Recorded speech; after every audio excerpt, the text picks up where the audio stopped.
المدينة الصناعية طنجة تيك.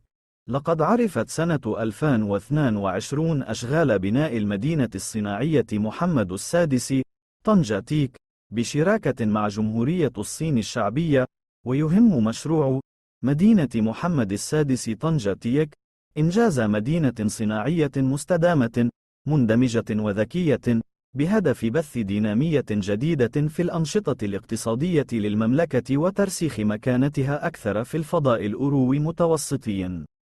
ويشمل المشروع المتواجد بجماعتي العوامة وسبت الزينات بجهة طنجة، تطوان، الحسيمة، والممتد على مساحة إجمالية تبلغ 2167 هكتاراً، منطقة للتصريع الصناعي تبلغ مساحتها الإجمالية 947 هكتاراً، كما يضم المشروع مدينة ذكية تبلغ مساحتها الإجمالية 1220 هكتار، تشمل مناطق للخدمات ومجمعات سكنية وسياحية وترفيهية، علاوة على كافة المرافق العمومية اللازمة لضمان حسن تدبير شؤون المدينة.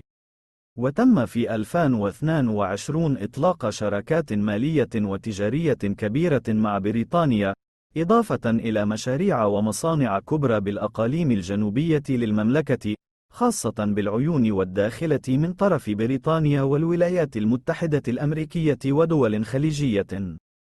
كما أن المغرب في سنة 2030 سيتوفر على 4 موانئ ضخمة هي ميناء طنجة المتوسط وميناء الناظور وميناء الداخلة وميناء الدار البيضاء، مع إمكانية توسعة ميناء طنجة مرة أخرى وزيادة ميناء كبير آخر في أكادير. وكذاك سيتعزز المغرب بموانئ متوسطة مثل ميناء القنيطرة وميناء الجرف الأصفر الطاقي وميناء آسف، مع إمكانية بناء ميناء متوسط آخر في العيون.